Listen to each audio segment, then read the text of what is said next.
بسم اللہ الرحمن الرحیم۔ اللہ کے نام سے جو بڑا کرپالو اور اتینت دیاوان ہے۔ نیکی یہ نہیں ہے کہ تم نے اپنے چہرے پورب کی اور کر لیے یا پشچم کی اور، بلکہ نیکی یہ ہے کہ آدمی اللہ کو اور انتم دن کو اور فرشتوں کو اور اللہ کی اتاری ہوئی کتاب کو اور اس کے پیغمبروں کو دل سے مانے، اور اللہ کے پریب میں اپنا دل پسند مال ناطے داروں اور اناتھوں پر، نردھنوں اور مسافروں پر، مدد کے لیے ہاتھ پھیلانے والوں پر اور غلاموں کی رہائی پر خرچ کرے، نماز قائم کرے اور زکوٰۃ دے، اور نیک وہ لوگ ہیں کہ جب وچن دیں تو اسے پورا کریں، اور تنگی اور وپتی کے سمے میں اور ستے و استے کے یدھ میں دھیرے دکھائیں۔ یہ ہیں سچے لوگ اور یہی لوگ پرہیزگار ہیں۔ اے لوگو جو ایمان لائے ہو، تمہارے لیے قتل کے مقدموں میں قصاص کا آدیش لکھ دیا گیا ہے۔ آزاد آدمی نے قتل کیا تو اس آزاد آدمی سے ہی بدلہ لیا جائے، غلام قاتل ہو تو وہ غلام ہی قتل کیا جائے، اور عورت نے یہ اپرادھ کیا ہو تو اس عورت ہی سے قصاص لیا جائے۔ ہاں، اگر کسی قاتل کے ساتھ اس کا بھائی کچھ نرمی کے لیے تیار ہو تو سامانیہ نیم کے انوسار رقت کے مالی بدلے کا نپٹان ہونا چاہیے، اور قاتل کے لیے آوشک ہے کہ بھلے طریقے سے خون بہا چکا دے۔ یہ تمہارے رب کی اور سے چھوٹ اور دیالتا ہے۔ اس پر بھی جو زیادتی کرے اس کے لیے دردناک سزا ہے۔ عقل مند اور سمجھ والو، تمہارے لیے قصاص میں جیون ہے۔ امید ہے کہ تم اس نیم کے النگھن سے بچو گے۔ تمہارے لیے انواریہ کیا گیا ہے کہ جب تم میں سے کسی کی موت کا سمے آئے اور وہ اپنے پیچھے مال چھوڑ رہا ہو تو ماں باپ اور ناطے داروں کے لیے سامانیہ نیم کے انوسار وصیت کرے۔ یہ حق ہے اللہ کا ڈر رکھنے والوں پر۔ پھر جنہوں نے وصیت سنی اور بعد میں اسے بدل ڈالا تو اس کا گناہ ان بدلنے والوں پر ہوگا۔ اللہ سب کچھ سنتا اور جانتا ہے۔ البتہ جس کو یہ اندیشہ ہو کہ وصیت کرنے والوں نے انجانے میں یا جان بوجھ کر حق مارا ہے، اور پھر معاملے سے سمبند رکھنے والوں کے بیچ وہ سدھار کرے تو اس پر کچھ گناہ نہیں ہے۔ اللہ معاف کرنے والا اور دیا کرنے والا ہے۔ اے لوگو جو ایمان لائے ہو، تمہارے لیے روزے انواریہ کر دیے گئے، جس طرح تم سے پہلے نبیوں کے انویائیوں کے لیے انواریہ کیے گئے تھے۔ اس سے امید ہے کہ تم میں پرہیزگاری کا گن پیدا ہوگا۔ کچھ نشچت دنوں کے لیے روزے ہیں۔ اگر تم میں سے کوئی بیمار ہو یا یاترا پر ہو تو دوسرے دنوں میں اتنی ہی گنتی پوری کر لے، اور جن لوگوں کو روزے رکھنے کی سامرتھ پراپت ہو پھر نہ رکھیں تو وہ فدیہ دیں۔ ایک روزے کا فدیہ پرتی دن ایک محتاج کو کھانا کھلانا ہے، اور جو اپنی خوشی سے کچھ زیادہ بھلائی کرے تو یہ اسی کے لیے اچھا ہے، لیکن اگر تم سمجھو تو تمہارے لیے اچھا یہی ہے کہ روزہ رکھو۔ رمضان وہ مہینہ ہے جس میں قرآن اتارا گیا، جو انسانوں کے لیے سرو تھا مارگ درشن ہے، اور ایسی اسپشٹ شکشاؤں پر آدھارت ہے جو سیدھا مارگ دکھانے والی اور ستے اور استے کا انتر کھول کر رکھ دینے والی ہیں۔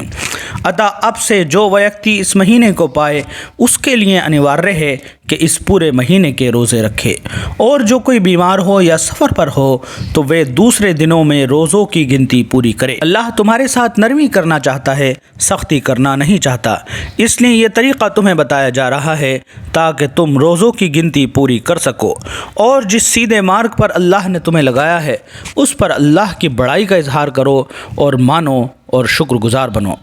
اور اے نبی، میرے بندے اگر تم سے میرے سمبند میں پوچھیں تو انہیں بتا دو کہ میں ان سے قریب ہی ہوں۔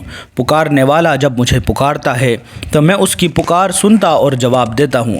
اتہ انہیں چاہیے کہ میری پکار پر کہیں کہ ہم حاضر ہیں اور مجھ پر ایمان لائیں۔ یہ بات تم انہیں سنا دو، شاید کہ وہ سیدھا مارگ پالیں۔ تمہارے لیے روزوں کے زمانوں میں راتوں کو اپنی پتنیوں کے پاس جانا جائز کر دیا گیا ہے۔ وہ تمہارے لیے لباس ہیں اور تم ان کے لیے لباس ہو۔